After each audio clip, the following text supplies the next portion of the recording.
Es un gusto cerrar esta agenda central de la Escuela de Verano Saberes UPB Sociedad 5.0 con la presencia del gran maestro, escritor y periodista colombiano Juan Gozaín, quien estará acompañado en la conversación por nuestro decano de la Escuela de Ciencias Sociales, Ramón Maya. El profesor Ramón es historiador de la Universidad Nacional de Colombia y magíster en estudios políticos de la Universidad Pontificia Bolivariana. También ha sido conferencista en temas geopolíticos, históricos, educativos y culturales en diferentes universidades, colegios e instituciones del país y colaborador de medios de comunicación locales. Bienvenidos, maestro Juan Gozaín y profesor Ramón Maya, a este cierre mágico de la Escuela de Verano Saberes UPB Sociedad 5.0. Bienvenidos. Muchísimas gracias, Alma. Un saludo muy cordial al maestro Juan Gozaín. Le he dicho que nos place mucho tenerlo hoy en la Universidad Pontificia Bolivariana. El maestro es amigo de la universidad, tiene un vínculo y un contacto con la sede de Montería y con la sede multicampus de la universidad. Maestro, yo me voy a permitir para nuestros seguidores, escuchas, quienes nos están viendo, hacer una presentación suya empleando este bello texto que le da título a nuestra conversación, que es una obra del 2018 y que creo que nos permite también introducir, dándole un objetivo como muy bonito a nuestra conversación. Su presentación entonces, maestro, dice el texto: Juan Gozaín goza de gran renombre y credibilidad en Colombia. Durante sus más de 40 años de ejercicio periodístico, colaboró en distintos medios escritos como los periódicos El Espectador, El Heraldo, El Tiempo, las revistas Semana y Caras, entre otros. Fue director por 20 años de RCN Noticias en RCN Radio, donde marcó toda una época y fidelizó a una gran audiencia. En 2010 se retiró de la radio y se dedicó a la escritura. Es académico correspondiente por la Academia Colombiana de la Lengua, doctor honoris causa en Español y Literatura por el Consejo Superior de la Universidad de Córdoba y doctor honoris causa en Administración de Empresas por la Universidad Nueva Granada. Su labor le ha merecido no pocos reconocimientos, entre ellos el Premio Simón Bolívar y el CPB a la vida y obra de un periodista. Entre sus obras se encuentran las novelas La mala hierba, de 1982, la balada de María Abdalá, del 2003, Al final del sueño, del 2006, y La muerte de Bola Triste, 2010. Los libros de relatos Puro Cuento, 2004, y Etcétera, 2008. Y los libros de crónica La nostalgia del Alcatraz, 1989, y recientemente en esta misma casa editorial La memoria del Alcatraz, 2015. Y en el 2020 este importante texto para pensar, para leer, para discutir y para seguir intentando entender nuestro país, cárcel por casa, ¿no es cierto? Que les den cárcel por casa, crónicas de la corrupción en Colombia. Como le decía, maestro, y a todos los que nos están escuchando, es una manera de mostrar cuál es el objetivo entonces de esta conversación, si usted me lo permite, un maestro cuya vida, cuya obra, cuya producción, cuya manera de pensar, de sentir, nos va a enriquecer y nos ha enriquecido por muchos años, no solamente a la universidad, sino a la sociedad en general. Maestro, la Universidad Pontificia Bolivariana entonces está celebrando, y con este evento cerramos, digamos, como una de las actividades académicas, culturales, formativas más valiosas que tenemos, que se llama la Escuela de Verano Saberes UPB, que este año estuvo dedicada a un concepto que es Sociedad 5.0, que es pensar la tecnología, pero pensarla poniendo lo humano en el centro. Entonces, usted nos da su saber, su experiencia, su reflexión a una universidad que también tiene una bellísima facultad de comunicación social, periodismo, que sé que también está muy complacida de escucharlo, maestro. Entonces, bienvenido a la Universidad Pontificia Bolivariana, maestro Juan Gozaín. Profesor Maya Gualdrón, muchas gracias a usted, a la universidad Gracias por la invitación, gracias por sus palabras de presentación. Para mí es un honor. Imagínense, una universidad con el prestigio y el renombre y la reputación de la Pontificia Bolivariana. Me complace profundamente, pero sobre todo para hablar de un tema tan apasionante como este. El mundo de hoy, ¿qué está pasando? ¿Para dónde vamos? ¿En qué estamos? Cuando quiera, profesor, comenzamos porque será un placer conversar con ustedes. Me alegra mucho estar aquí y estaré siempre a órdenes de ustedes.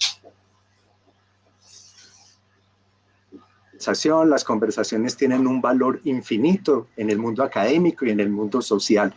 Las conversaciones son también como agua que va buscando el mar, ¿no es cierto? Por eso yo quiero empezar con una pregunta o con una temática, maestro, el libro, las palabras más bellas y otros relatos del lenguaje. Yo creo que tenemos que empezar por ahí. ¿Qué es para el maestro Juan Gosaín escribir, leer el lenguaje? Déjeme explicárselo de una manera biográfica, que es la mejor forma de que me entiendan, de que yo pueda explicarme detenidamente. Mis antepasados son emigrantes libaneses que llegaron a Colombia directamente del Líbano. Vinieron el que sería mi abuelo y el que sería mi padre del Líbano y se afincaron en una población llamada San Bernardo del Viento, departamento de Córdoba. Tiene nombre de poema, pero es una población, San Bernardo del Viento. Estando en el pueblo, yo me acuerdo, profesor Maya, yo tendría 8 años, algo así, 10 años. Mi padre tenía un negocio que era un pequeño almacén, una tienda en San Bernardo del Viento. Y él se sentaba todo el día con el taburete recostado a la puerta, leyendo un solo libro, el Diccionario de la Lengua Española. Y lo llevaba a todas partes, debajo del brazo, para donde iba. Y un día, estando yo ahí, llegó una señora con un nombre prodigioso, una señora de allá del pueblo, la señora Bruniquilda Morelos, y le dijo: ay, don Juan, mi padre se llamaba Juan, yo heredé su nombre, le dijo: ay, don Juan, yo me acuerdo que usted, cuando llegó a este pueblo, ni siquiera sabía dar las gracias en español, y ahora mírelo cómo habla, cómo se expresa. Y mi padre le contestó esto, le dijo: vea, señora, el asunto es mucho más grave que eso. Cuando yo llegué aquí, yo no sabía que el alfabeto, no eran las palabras, eran las propias letras del alfabeto español las que son distintas a mi alfabeto árabe. Porque si aquí llega un inglés, un francés, un alemán, la A de él o la J de él es la misma suya, la mía no. De modo que cuando yo llegué aquí, no, saber dar las gracias hubiera sido: míreme, señora, cuando yo llegué aquí, no sabía si la letra O era redonda o cuadrada. Esa es la verdad. Y se pasó toda la vida con el diccionario. ¿Y sabe lo que decía? Que se lo iba a aprender de memoria. Profesor, ¿sabe qué tengo yo a mis espaldas en este momento, aquí en mi estudio en Cartagena? Mi colección de diccionarios. Ahí hay 125 diccionarios. Ese negro que está viendo aquí, ese negro que ve ahí detrás, 12 volúmenes, ¿saben qué es? Un prodigio de la lengua castellana. Eso es el Diccionario de Construcción y Régimen de don Rufino José Cuervo, nada menos, el gran lingüista. Él y Caro son orgullo de Colombia. Hoy, aquel señor que no sabía si la letra O era redonda o cuadrada, hoy su hijo, aquí presente como usted lo dijo, ahora en la presentación, hoy su hijo es miembro de la Academia Colombiana de la Lengua y me acaban de ascender para mi complacencia espiritual. Ya me ascendieron a miembro de número, ya no soy correspondiente, ahora tengo silla asiento en la Academia Colombiana de la Lengua. Ahí nació mi amor por el lenguaje, viendo a mi padre, oyéndolo, mirándolo leer todo el día aquel libro interminable. Una tía mía, mi tía Saide, decía, se lo quedaba viendo y decía, dice que se va a aprender ese libro de memoria. Va por la letra B. Cuando llegue a la J estará loco. Imagínese, ese libro es así de ancho. Y mi padre, toda la vida, dándole al idioma, al lenguaje, al lenguaje. Ahí nació mi amor por el lenguaje. Sí, señor, sí, maestro. Para una universidad, para cualquier universidad, el lenguaje es fundamental. Ahí se mueve la formación, ahí se mueven las ciencias sociales, las arquitecturas, ahí se mueven las ciencias, el derecho, la medicina. Ahí nos movemos como seres humanos. Por eso son determinantes asuntos como la escritura, la ortografía, la gramática. Ahora, cuando hablaba de José Rufino Cuervo, me recordaba un compañero de la universidad, Nicolás Chalabasis, apasionado con él. Por eso, y muchos, ¿no es cierto? Tenemos muchos. Recuerdo al decano de Educación y Pedagogía, Guillermo Echeverry, quien es, digámoslo así, nuestro gran adalid, pues, de la lengua, de la buena escritura, del buen decir y de la ortografía. Maestro, usted en su texto dice que un diccionario no es una fosa al que van a morir las palabras, es una cuna que arrulla, digamos, como diría yo, el nacimiento de la vida de un pueblo, el cuidado de la lengua y de su lengua. ¿Qué siente usted, maestro? Ya nos ha dicho por los diccionarios, pero digámoslo así, como esa presión tan fuerte que hay hoy sobre los idiomas, digamos, con los lenguajes que vienen del mundo de la tecnología, y digámoslo también así, como del reinado del inglés, no porque eso de sí sea malo, sino, digamos, ¿qué tendríamos que pensar? Se lo pregunto a un hombre que ha vivido el lenguaje. Profesor, le quiero pedir un favor, si no es un despropósito. Como esto es una charla entre dos amigos, ¿me puedo tomar este cafecito mientras hablamos? Sí. Por supuesto, invito, maestro. Pero virtual. Ah, yo pensé que lo iba a sorprender. No, señor. Oiga, vamos a partir de una base. Un hombre como yo, viejo, de generaciones anteriores, dedicado al idioma clásico, al lenguaje castellano puro. No soy enemigo, sino al contrario, soy un gran partidario de las tecnologías. Estas tecnologías nos están permitiendo a usted y a mí conversar esta tarde. Estas tecnologías durante la pandemia, por ejemplo, durante el encierro, convirtieron la comunicación virtual en un recurso formidable.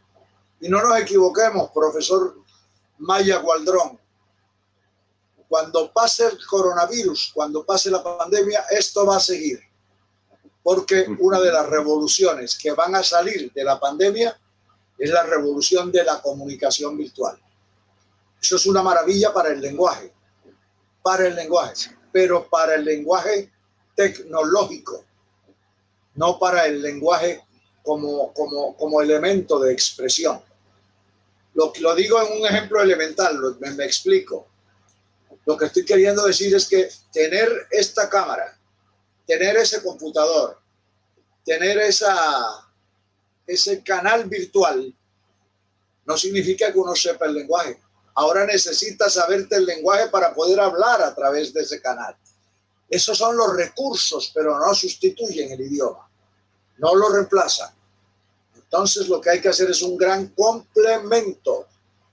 Lenguaje más técnicas para expresarlo. Esa es la alternativa que yo veo para el futuro. Las dos cosas, sí, señor. Sí, señor. Yo recuerdo mucho cuando empecé en la universidad hace muchísimos años, que los decanos de ingeniería me enseñaron que quizás la condición esencial para ser buen ingeniero era saber leer y escribir.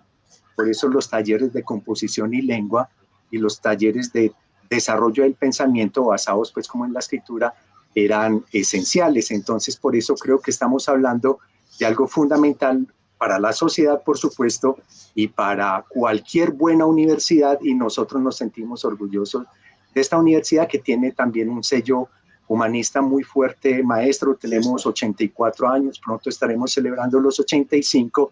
Tenemos una característica muy bella y universidad como pública, siendo una universidad privada, por la diversidad de saberes, por la cantidad de gente, y también muy regional, porque estamos en Santander, la costa, también en el centro, en Bogotá y en Palmira.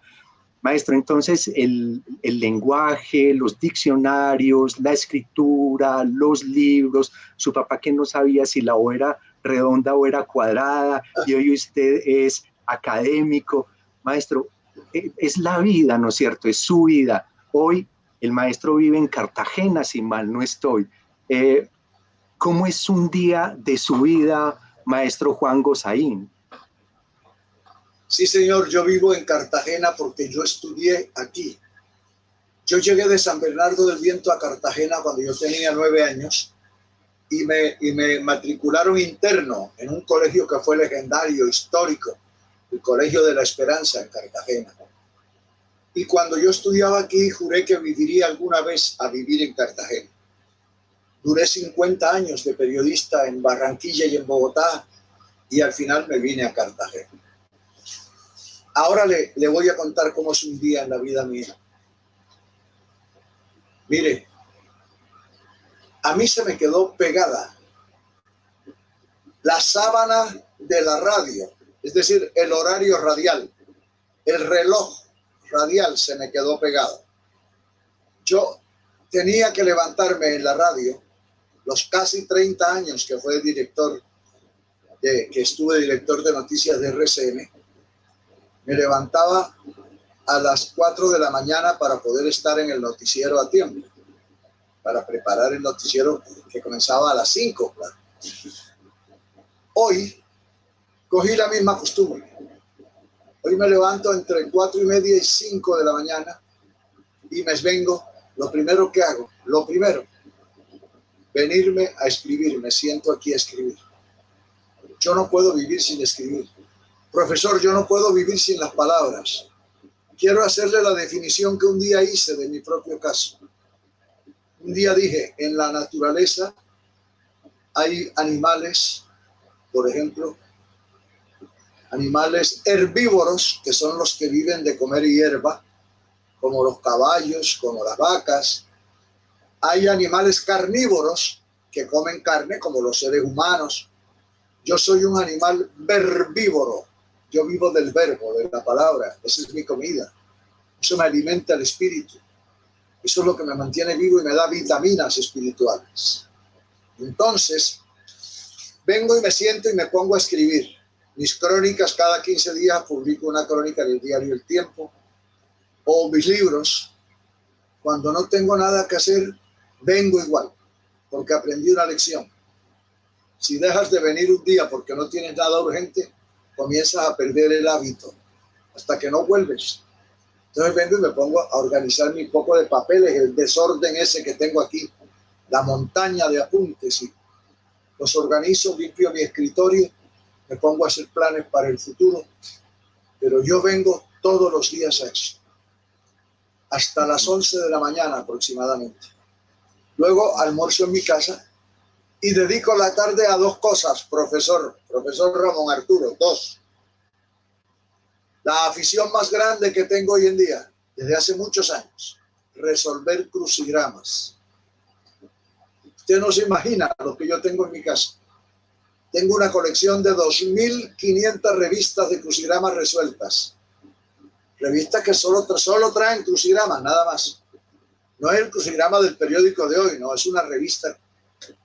Y además de hacer crucigramas, vea que ahí sigue el afán por las palabras a través del crucigrama. Pero además de eso, dedico un rato a leer, a ponerme al día. Y a las 8 de la noche estoy profundo. Profesor, si usted me ve a mí despierto a las 9 de la noche, es porque estoy trasnochado, algo me pasó. A las 8:30 ya yo estoy desvelado. Eso es lo que yo hago durante el día.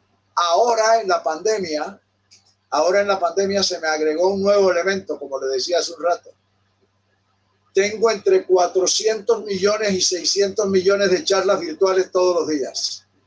Y me encantan, con colegios, con universidades, con gremios, con congresos. Es que mañana sábado 14, debo participar a las 11 de la mañana con una charla sobre el periodismo y el lenguaje en el Congreso Nacional de Médicos Cirujanos.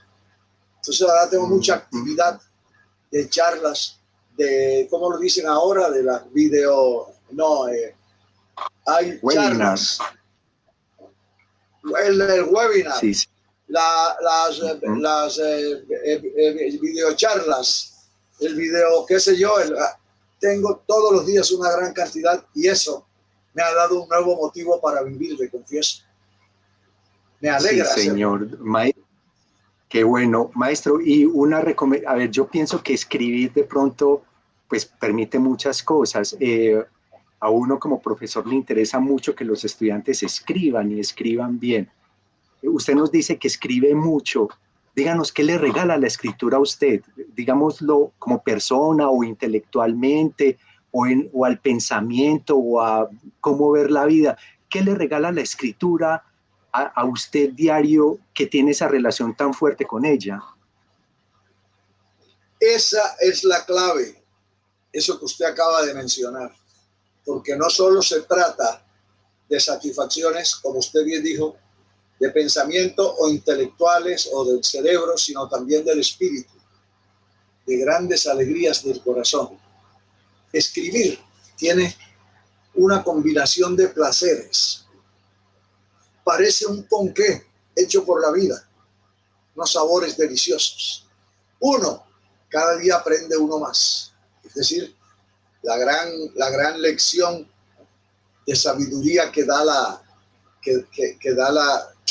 lectura o la escritura. Pero también la satisfacción de leer y sentirse contento. Leerse. Yo escribí esto. Me alegra profundamente. Entonces, entre los sentimientos y los pensamientos hay una combinación mágica que hace de la escritura, que hace del oficio de escribir un placer de ambas naturalezas, espiritual e intelectual. No solo el cerebro, también el corazón participa de eso, sí, señor. Señor. Maestro, ¿cuáles son sus autores? ¿A quiénes lee? ¿Quién es su gran autor, digámoslo así? Le voy a contar unos secretos que he descubierto en estos días de la pandemia. Aquí, que la pandemia lo pone a uno a pensar y le revela tantos secretos. Uno fue ese. Óigame esto. En este momento, yo no estoy leyendo. Estoy releyendo. Resolví. En la pandemia resolví, dije, pero si hay cosas que me han gustado tanto como lectura en la vida, sí, ¿por qué no las vuelvo a leer? Sí. Yo tenía 15 años cuando leí tal autor, ¿por qué no lo vuelvo a leer a ver qué pienso ahora? Estoy dedicado a releer. Y quiere que le diga un secreto más, el regocijo que siento al ver que ahora me gustan más los que me gustaron de muchacho. Es decir, es doble satisfacción, porque no hay frustración, sino al contrario, la confirmación de que son unos genios y de que hice bien leyéndolos en aquel momento y releyéndolos ahora. En ese sentido, profesor Maya, sí, voy a decir lo que estoy releyendo. El escritor que más me gustó a mí toda la vida. Es arbitrario ponerse a escoger 1, 2, 3 escritores cuando hay tantos buenos. Pero hablo de los que a mí me gustaron, hablo en términos coloquiales, no en términos intelectuales o literarios, ¿verdad? Hablo, por ejemplo, de Sófocles, el gran trágico griego, el creador de la tragedia prácticamente. Mire, profesor, Edipo Rey es la obra de un genio. El cadáver de Polinices, cuidando el cadáver bajo la luz del sol. Entonces aprendí esta lección, vea. Y ahora la ratifico después de 50 años o 60 años. La lección es esta. el escritor que mejor ha conocido el alma humana y mejor la ha interpretado en la historia, me parece a mí, es Sófocles.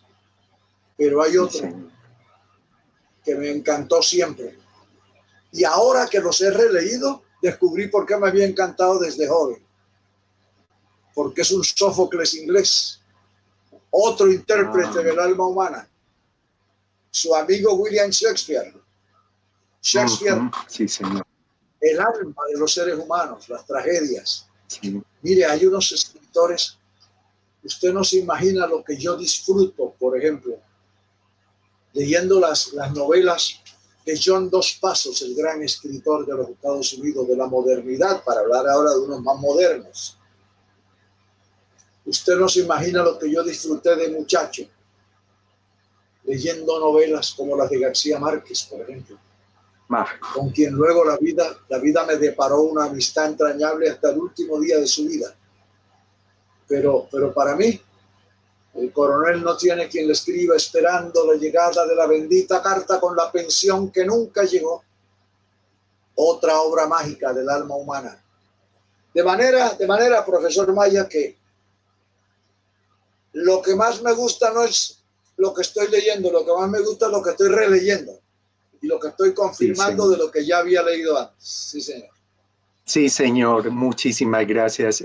Me recordó una cosa, hay un texto de Cicerón sobre la vejez, cuenta que las hijas de Sófocles quisieron demandarlo porque era ya un anciano y no tenía capacidades mentales para seguir cuidando la fortuna, y él se paró frente a los jueces y relató de memoria Edipo en Colona. Y cuando terminó, los jueces dijeron algo como: indiscutiblemente usted está mejor que cualquiera de esta ciudad, ¿no es cierto? Y me llama mucho la atención, maestro, claro, es importante usted, el maestro Gabriel García Márquez, el coronel no tiene quien le escriba. Puede hacer una cosa aquí un poquito descarada, maestro, pero estamos conversando y las conversaciones hay veces no nos exigen que seamos tan rigurosos. ¿Usted cómo definiría a Gabriel García Márquez, maestro Gosaín? Le voy a decir cómo lo he pensado toda la vida y nunca lo he escrito ni he dicho una palabra, porque teníamos una relación de amistad y a mí me parece que ese tipo de opiniones, ese tipo de afirmaciones deben guardar siempre una compostura. Mire, después de Miguel de Cervantes, espero que me entiendan bien los amigos de la audiencia, igual lo voy a explicar. Después de Miguel de Cervantes, 1600, año 1600, el Quijote apareció en 1604. Después de Miguel de Cervantes, la mejor novela de la lengua castellana es 100 años de soledad.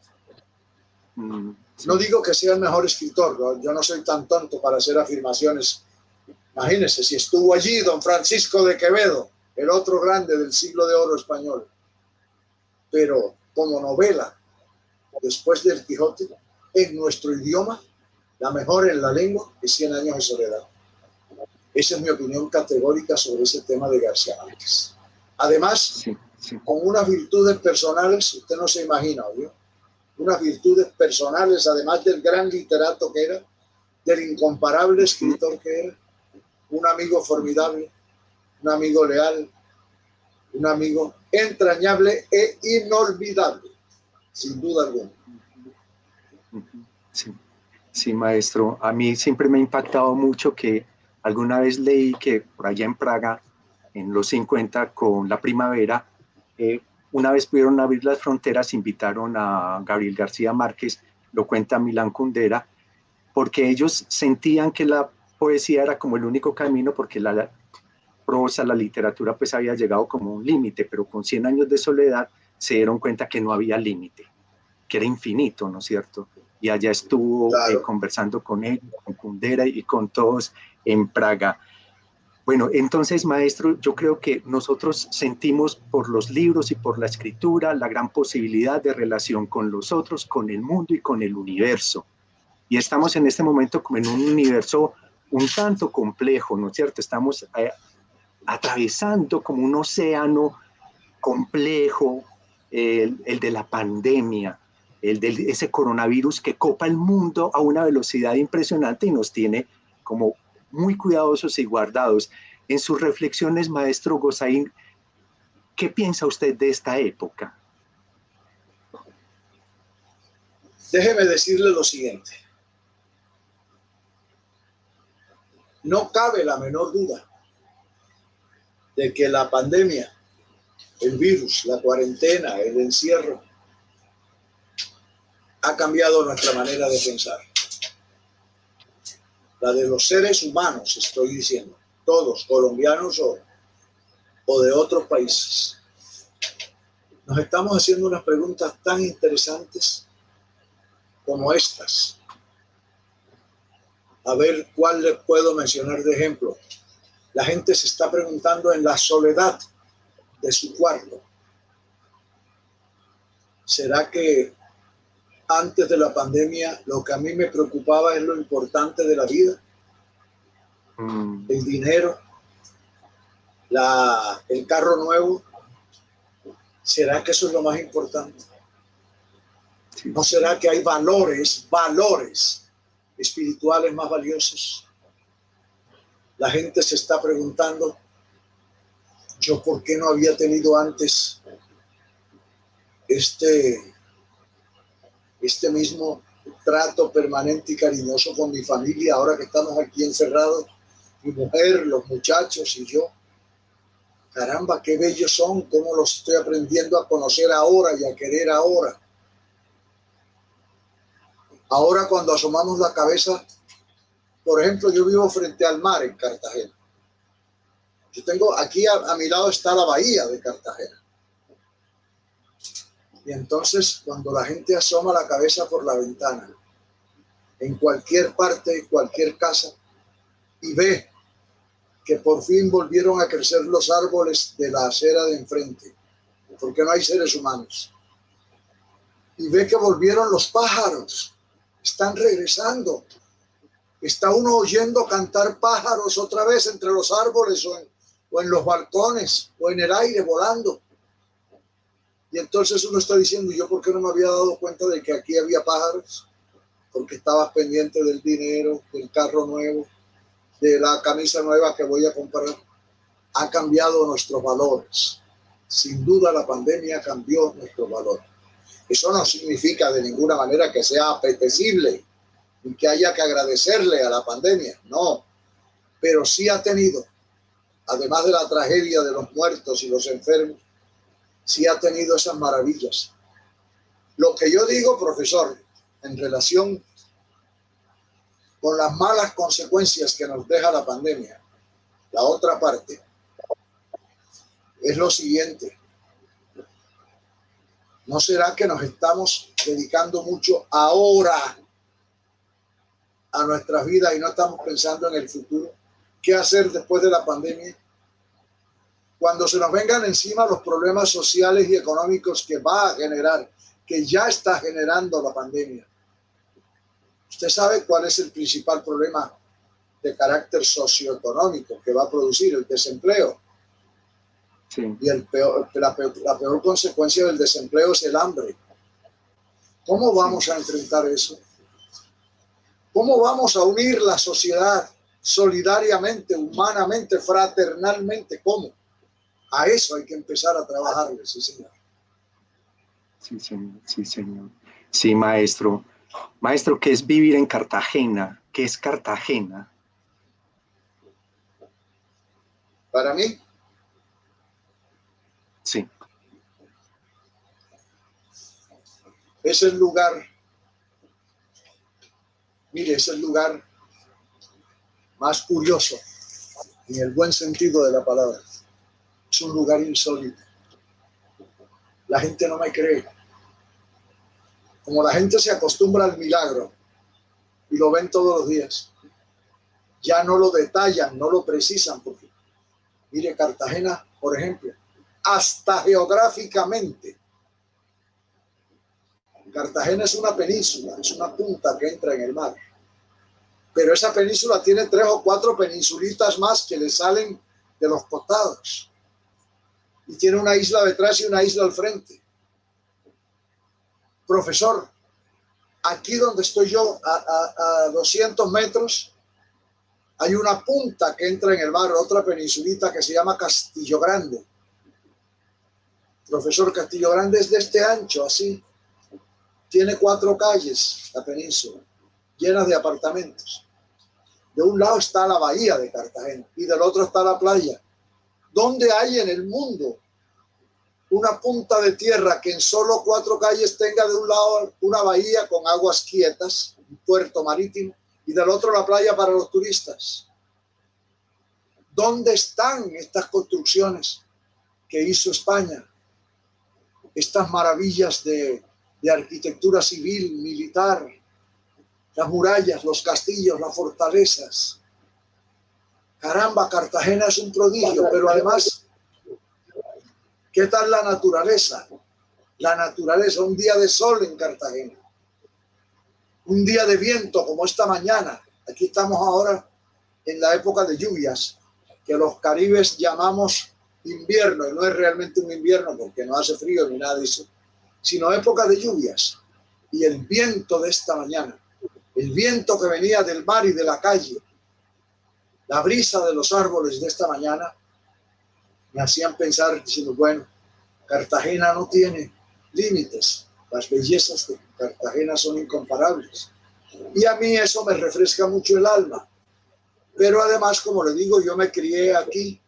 Aquí viví de los 9 años a los 18 y tengo unos recuerdos bellísimos de mi infancia. Y cuando se puede salir a la calle, como antes de la pandemia, encuentro en todas las esquinas compañeros que eran del colegio, gente amiga.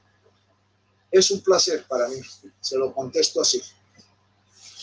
Qué muy bien, maestro, muy bello. Y toda esta bellísima historia de Cartagena. Ahora en esta conversación lo voy a invitar a que tomemos nuestro barco y naveguemos por unas aguas que son muy importantes, muy valiosas, pero también muy complejas, maestro. Yo le confieso que para mí, como decano de Escuela de Ciencias Sociales, donde está la Facultad de Comunicación Social Periodismo, esto siempre es un tema que nos hace sudar un poquito.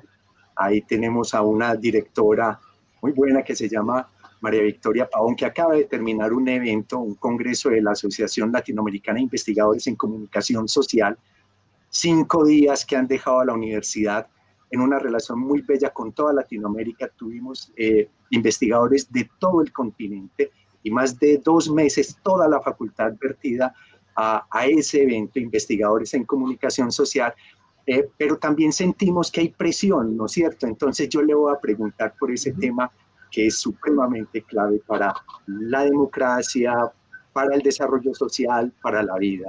¿Qué piensa usted de la comunicación y del periodismo, específicamente, maestro Juan Gosaín? Mire, profesor, en este preciso momento el tema es tan palpitante, el tema que usted plantea, el periodismo, la comunicación, las redes sociales, los periodistas, la confianza del público, la credibilidad. Yo hice un día, hace 4 o 5 meses, como le digo, durante las interminables charlas virtuales que me tocan en la pandemia, en el encierro, hice una charla sobre el tema y el Círculo de Periodistas de Bogotá, CPB, que es una de las más importantes instituciones profesionales de Colombia, recogió la palabra y me han invitado y estamos planeando, organizando, le cuento, una campaña que se llama Al Rescate del Periodismo Colombiano. Con los periodistas, las empresas, las redes sociales, las universidades, profesor, las escuelas de periodismo, porque estamos muy inquietos con lo que está pasando. Se perdió la fe del ciudadano en los medios de comunicación. Profesor, cuando comenzaron a aparecer las grandes tecnologías, diga usted hace 20 años, 15 años, sobre todo en los últimos 10 años, cuando vino la luz de las redes sociales y de la información, todos, yo celebré con alegría, casi bailando. Dije, por fin va a haber el periodismo moderno en las redes, con imágenes, con instantaneidad. Lo que nunca calculé es que eso iba a sacrificar el activo más valioso, el capital más valioso de un periodista y del periodismo, que es la confianza del público, la credibilidad. ¿Qué pasó? Que las redes sociales desvirtuaron eso. Hay, desde entonces hay, y cada día hay más gente que usa las redes sociales para manipular, para mentir, para tergiversar las cosas. Y entonces, cuando se descubre todos los días una cantidad de mentiras que salieron por la red, la gente comienza a pensar, estos periodistas.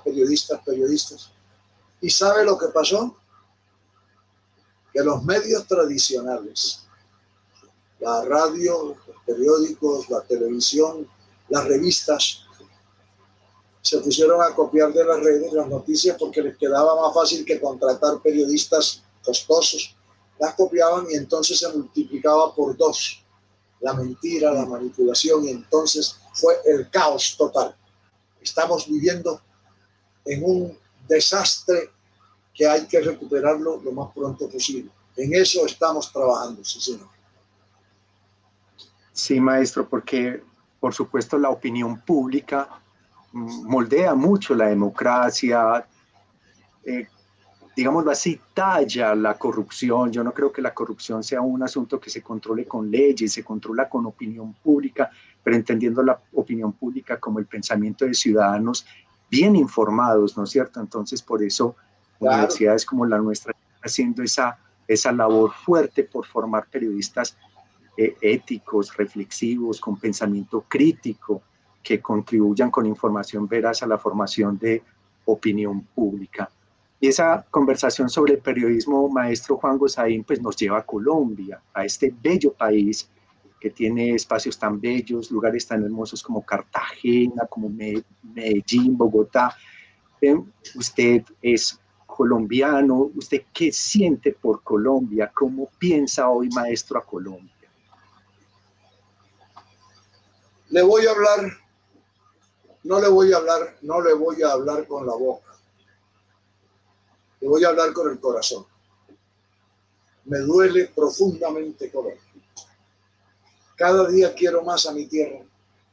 Es la tierra que acogió a mis padres, a mis abuelos, a mis ancestros, a mis antepasados. Como decía mi padre, profesor, tan bellamente, cada vez que le decían, don Juan, ¿y a usted cómo llegó aquí? ¿Cómo lo trataron? Mi padre decía, mire, cuando yo llegué a Colombia, ¿sabe qué encontré? Encontré una mano tendida, unos brazos abiertos y un plato servido. Ellos recibieron así a mis antepasados. Yo nací aquí. Yo tengo por este país un amor. Yo creo que todo lo que hago en periodismo, lo creo sinceramente, es pensando en el país primero que en nada. Me duele lo que está pasando en el país. Me duele, por ejemplo, que la corrupción haya destrozado todos los principios del país, de los colombianos. ¿Sabe una cosa? He dicho y voy a repetirlo otra vez porque cada día estoy más convencido. El peor virus que nos ha caído encima no es el coronavirus, es la corrupción. El coronavirus, por desgracia, mata el cuerpo, pero la corrupción mata el cuerpo, el alma, los principios, los sueños, las ilusiones, las esperanzas. Mire que terminó matando incluso la fe en la justicia por la impunidad. Usted acaba de decir hace un rato cuando me presentó, dijo que entre mis libros está uno, el más reciente, que es una colección de crónicas mías recogidas en ese libro, que se llama Que les den cárcel por caso. Porque es que cada vez tan horrenda la impunidad que cuando logran probarle a alguien que es culpable, lo primero que hacen es darle la casa por cárcel, como si fuera un premio, en vez de darle la cárcel por casa, como un castigo. Mire, ¿qué tal la polarización en que está el país? Los colombianos peleando entre uribistas y antiuribistas, como si no hubiera más, como si no hubiera forma de que nos uniéramos nacionalmente. Claro, cada uno guardando sus ideas como quiera. Yo respeto las ideas de todo el mundo. Yo siento el mismo respeto por la derecha, por la izquierda, por el centro, siempre y cuando trabajen por el país, pero no esta pelotera. Aquí, profesor, a propósito del lenguaje, aquí le pusimos un nombre disimulado, porque aquí usamos las palabras para disimular. Aquí dijimos que Colombia está viviendo una polarización. Eso no es polarización. Eso es una virulencia violenta del verbo. Aquí ya la gente no habla, la gente pelea. Aquí ya usted no puede preguntar qué hora es, porque entonces le dicen, ve, este uribista en vez de comprar un reloj, o le dicen este antiuribista viviendo del reloj ajeno, y se forma una pelotera política por preguntar qué hora es.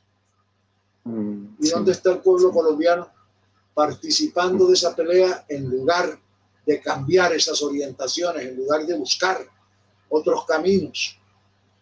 Por eso le digo, amo a Colombia como a nada, pero me duele y me angustia lo que está pasando aquí. Sí, señor, sí, señor. Yo le cuento que usted ha mencionado el tema en relación con Colombia del lenguaje, en una conversación tan agradable como la que uno tiene con usted, gracias a usted, maestro, el tiempo va volando y recibe de pronto una andanada de preguntas tremenda, por eso me tocó ahí como intentar seleccionar, pero sí le quisiera decir una cosa en relación con ese tema de Colombia y el lenguaje, de un libro de historia que se llama Colombia entre la legitimidad y la violencia, de un investigador, usted lo debe conocer, Marco Palacio Rosso. Por allá tiene un capítulo, el cuarto, que se llama La sombra de la violencia. Palacio. Sí, señor. Y dice exactamente lo que usted nos acaba de decir. Dice que el origen de la violencia en Colombia, él lo explica así, mientras en Bogotá, en el Congreso, con el lenguaje, se trataban muy mal, esas redes clientelistas, digámoslo así, copiaban, pero como no tenían el lenguaje, utilizaban el machete. Y entonces empieza como esa virulencia y ese orgía de violencia que es tan difícil de tener. Entonces creo que una conclusión buena es cuidar el lenguaje y cuidaremos la paz. Sí, maestro. ¿Sabe por qué tiene usted tanta razón en ese análisis? Y estaba tan en lo correcto el profesor Marco Palacio cuando hizo esa investigación, que la conclusión que uno saca es esta, profesor.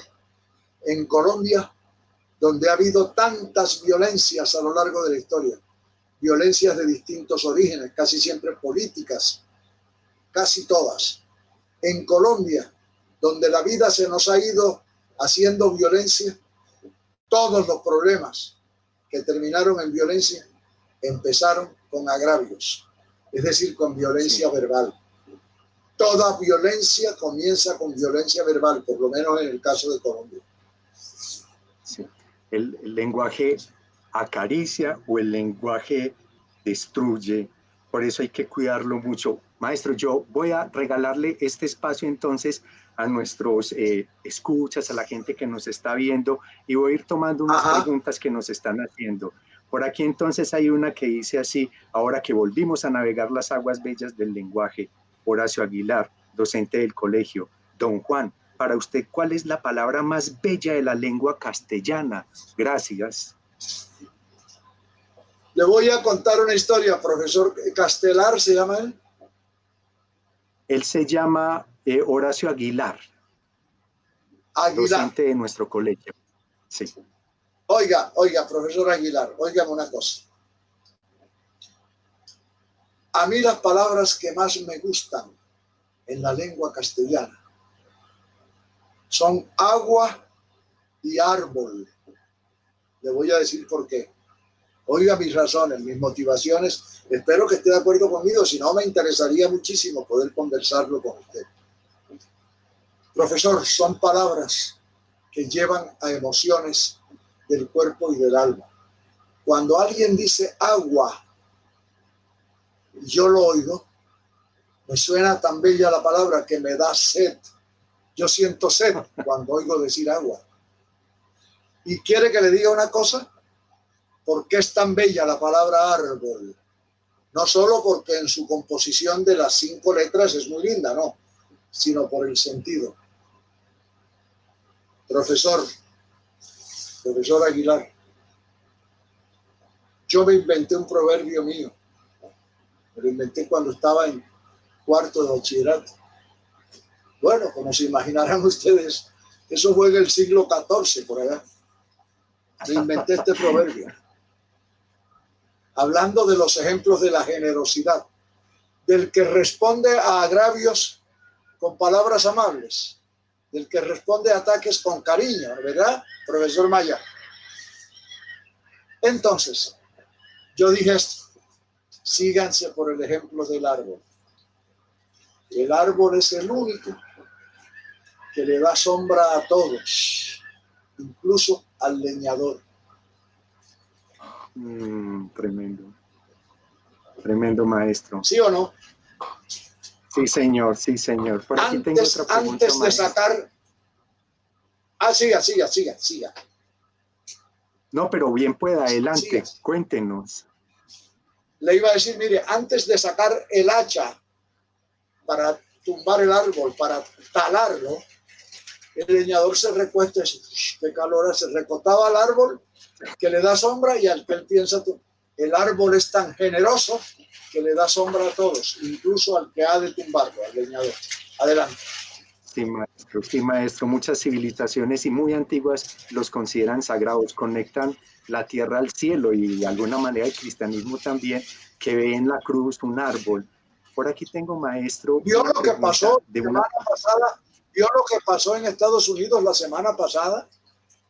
Se sublevó la población para que no tumbaran el árbol en la mitad del camino donde van a hacer la autopista y decidieron dejarla. Autopista con árbol en la mitad. ¡Qué bello! ¡Qué bello! Sí. Siga, perdón. Sí. Defendieron la vida, maestro. La compañera Estela Agudelo pregunta, maestro, ¿qué hacer para recuperar el espíritu literario desde la curiosidad, desde el asombro? Porque parece perdimos esto de nuestros currículos, de nuestros hogares, de nuestros espacios fraternos. Entre el neoliberalismo y la globalización se cierran los espacios para amar la literatura. ¿Qué piensa, maestro? ¿Cómo recuperar el espíritu literario desde la curiosidad, desde el asombro, hablándole a estos jóvenes nuestros? ¿Sabe una cosa? Hablándole a estos jóvenes nuestros, me dice usted, ¿cómo recuperar el espíritu literario? Yo creo que más que hablándoles es oyéndolos. Son ellos los que vienen con unos temas que le provocan a uno curiosidad que se convierte en literatura. Mire, profesora, esa pregunta suya es un prodigio porque usted está tocando un tema clave de nuestra vida en esta época del siglo XXI. ¿Qué va a pasar con la literatura en medio de la tecnología y en medio de todas estas modernidades? Oigamos a los alumnos, oigamos a los nietos, oigamos a los hijos, a los sobrinos, oigamos a los muchachos. ¿Y sabe qué? Como la vida es así, hagamos los dos extremos. Oigamos a los ancianos. ¿Qué tienen de inquietudes en la cabeza? Los jóvenes, los niños, los mismos ancianos. ¿Cuáles son sus preocupaciones? ¿Qué les está dando vuelta en el cerebro? Con eso se forma la literatura, sí, señor.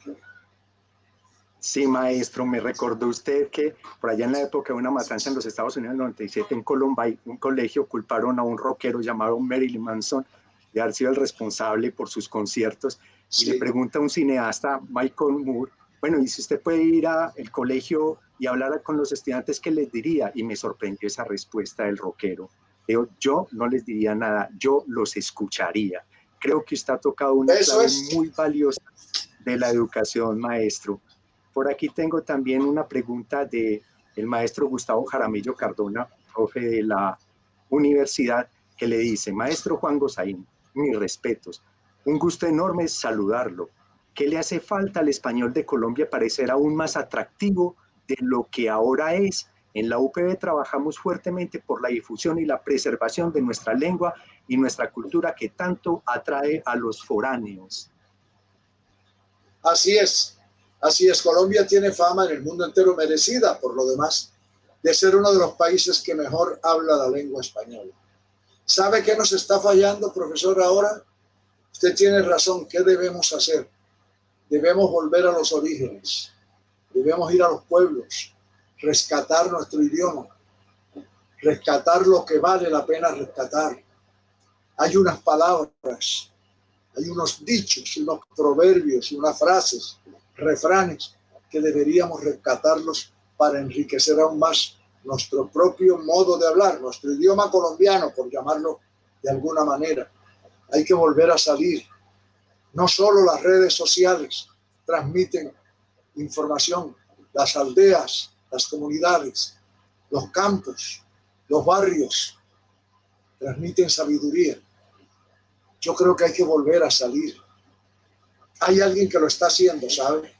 El Instituto Caro y Cuervo, que cumple una tarea formidable. Está recogiendo el lenguaje. Aquí tengo, la nueva edición del Diccionario de Colombianismos del Caro y Cuervo. Hay que invitar a todas esas instituciones a que refuercen la investigación en los orígenes populares del lenguaje colombiano. Sí, señor. Sí, maestro, muchas gracias. Por aquí nos pregunta nuestro decano de la Escuela de Educación y Pedagogía. Nosotros mantenemos la formación de educadores como una convicción profunda desde nuestra identidad, maestro. Me permito leer la pregunta del maestro Guillermo Echeverry. Una hermosura eso de madrugar a escribir o a leer. Una pregunta para el maestro Juan Gozaín. Le voy a juntar dos preguntas con su permiso, maestro. ¿Cuál es la relación entre la lectura y la escritura en su vida personal y profesional? Y usted me permite, le anexo la otra del maestro Guillermo Echeverry. Dice, mi padre cocinaba y yo me sentaba a resolver crucigramas con él. Ahí empezó mi amor por el conocimiento, por lo menos por un conocimiento llamado para la época cultura general. Se me voló, por aquí se me voló la pregunta, me movieron, bueno, aquí ya la rescaté. Después mantengo un diccionario, un libro de lectura y el recuerdo de mi padre. ¿Cuál es su mejor recuerdo infantil, maestro? Entonces, esas dos preguntas, la relación lectura, escritura y su mejor recuerdo infantil. Muy bien, muy bien. Mire, la lectura enriquece la literatura. No cabe la menor duda. Leyendo y de manera inagotable, incansable, usted va descubriendo los errores de su propia literatura. No solo los errores, no hay que ser negativos en todo. También va recogiendo consejos, enseñanzas. Pero mire lo que dice este señor. Esto se puede decir, esto se puede hacer así. Es decir, se nutren mutuamente.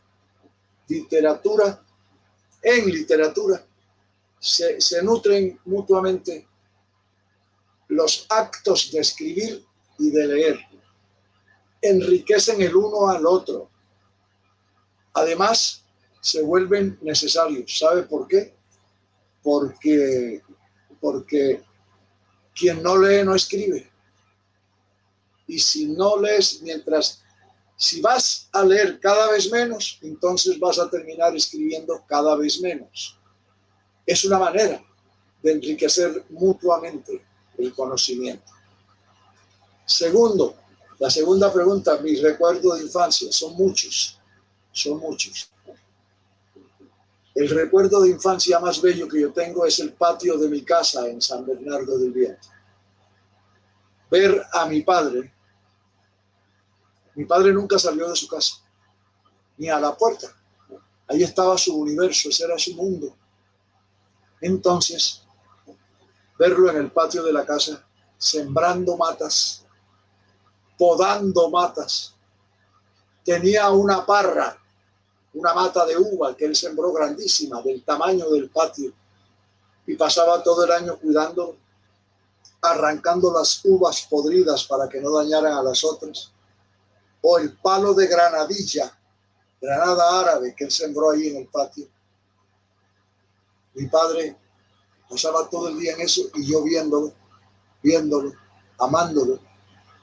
Ese es el mejor recuerdo, me parece que todavía lo estuviera viendo, montado en la escalera, sobre la paredilla del patio, recostado en la paredilla, montado en la escalera, para llegar donde estaban los racimos de uvas. Qué maravilla eso. Sí, maestro, hablando de su padre, y entonces yo pienso en el Líbano. ¿Qué piensa usted del Líbano, maestro Juan Gosaín? ¿Cómo lo siente hoy?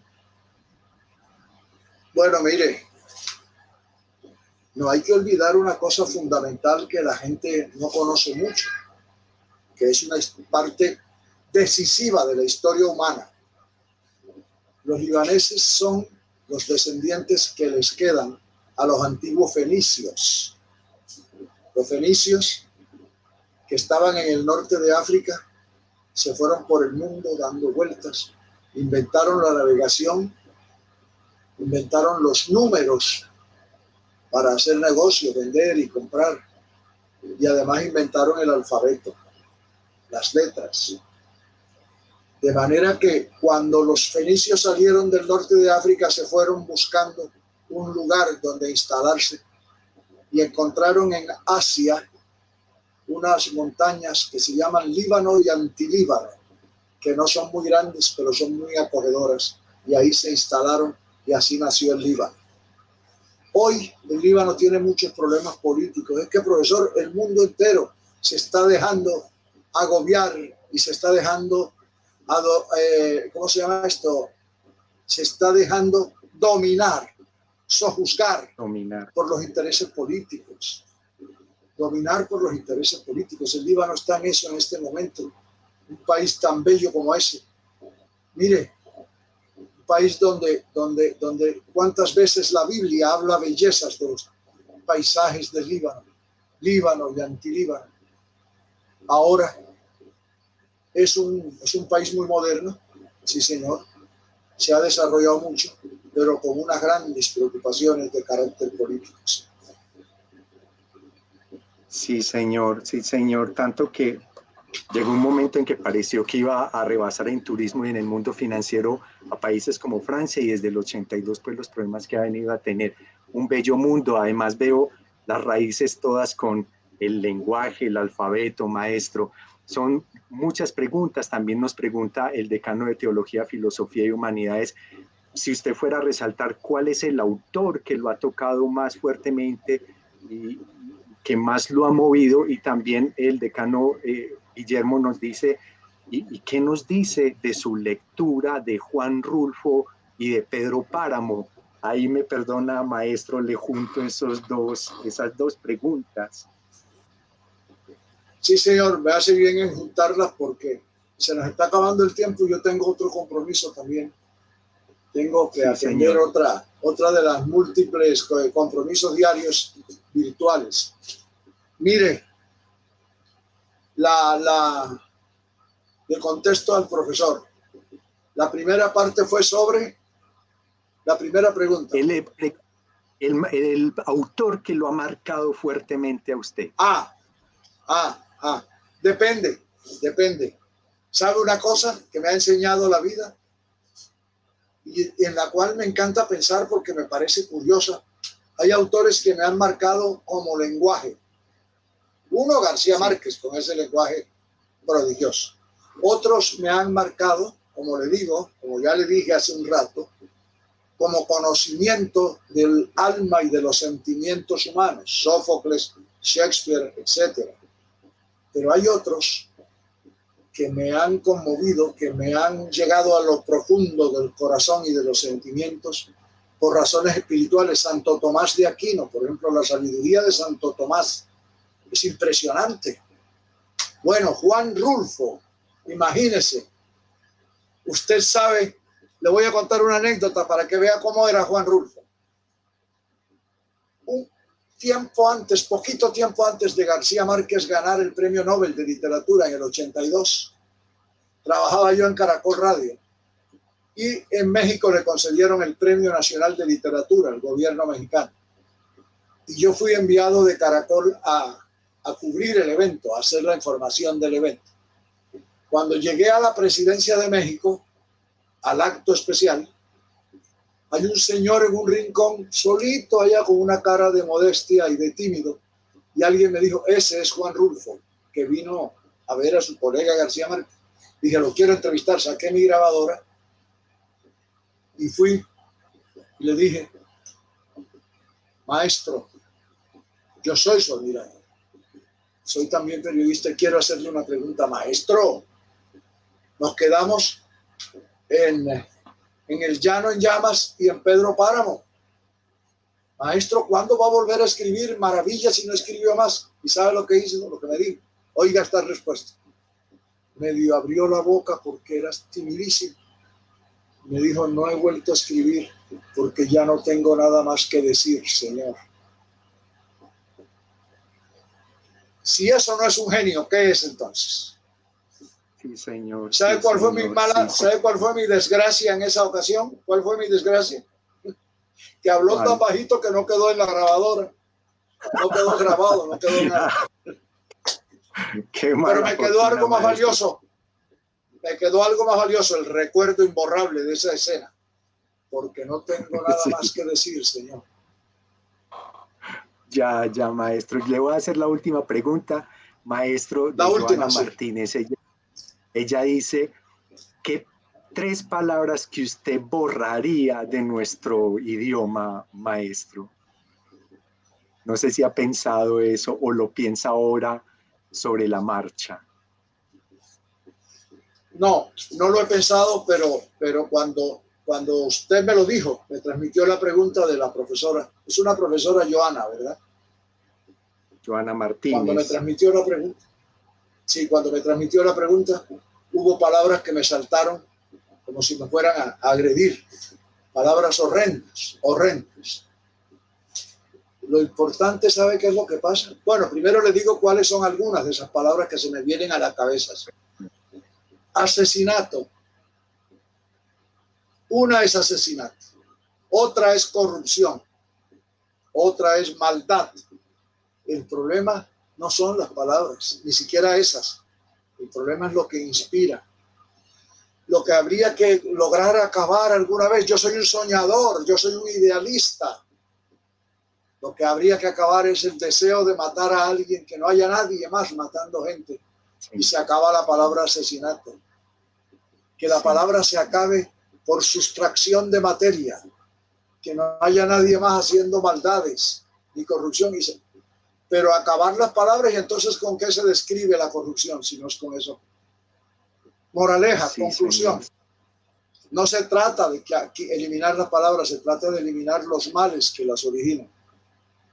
Sí, maestro, me recuerda a usted la expresión de un maestro que dice, cuide las palabras que el sentido yo me encargo de él. Y también esa expresión también de Homero en la Ilíada que dice, cuando las palabras abandonan el cerco de tus dientes, ya no regresan nunca más. Ya no vuelven más, no vuelven nunca más, dice Homero.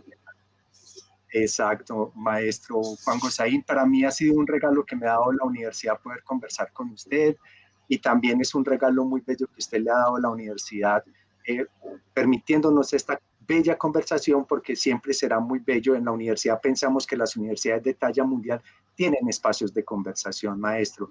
Con usted, con esta conversación, con su saber, con su vida, nosotros terminamos nuestra escuela de verano, Saberes UPB, Sociedad 5.0, del año 2020, año estelar, como dice alguien de nosotros, el padre Hernando Uribe, en la que quisimos reflexionar sobre asuntos como el comer, el dormir, el descansar, perdón, el trascender, el amar, ¿no es cierto? El migrar, 5 comportamientos humanos centrales en la existencia, pero reflexionándolos alrededor del concepto Sociedad 5.0, como les dije, tecnología, pero con lo humano en el centro, y reflexionamos sobre computación cuántica, reflexionamos sobre inteligencia artificial, pensamos los saberes ancestrales, nos acompañaron del Sibundoy, del Putumayo, los maestros, los taitas. Yo lo digo maestro utilizando un concepto que para mí, siendo europeo, tiene una connotación latinoamericana muy linda, la de carnaval. Vivimos un carnaval académico investigativo esta semana, desde el 9 hasta hoy 13, y los estamos invitando a todos para que miren las grabaciones, también los estamos invitando a todos para que empecemos a preparar nuestra escuela de verano 2021 con lo que vayamos construyendo, y mucho de lo que usted nos ha hecho, maestro Juan Gosaín, nos servirá, porque como lo dice el mismo vicerrector académico, el doctor Álvaro, en una intervención en el chat, nos deja muchas cosas para pensar, nos deja muchas cosas para considerar. Entonces, así cerramos oficialmente damos las gracias. Yo no podría hacer aquí una lista de toda la gente que participó en la escuela de verano, son muchos, pues, ¿no es cierto? Y por eso me van a perdonar, no voy a decir nombres, pero ustedes saben que de corazón, todos, con toda la energía y todo el amor del mundo, les damos las gracias, y a todos los profesores, a la comunidad académica, a los estudiantes, muchas gracias, porque ustedes son la energía de esta universidad que nos permitirá seguir adentrarnos con paso seguro en este siglo XXI. Entonces, nos vemos en el 2021 en la escuela de verano, maestro Juan, que le vaya muy bien, que tenga buen viento y buena mar, que siga disfrutando mucho su vida, Cartagena y el mundo y el universo, y esperamos verlo por aquí nuevamente muy pronto. Muchas gracias a todos los que nos escucharon, a todos los que nos vieron, y muchas gracias a la universidad por esta escuela de verano. Nos vemos, que estén muy bien. Muchísimas gracias.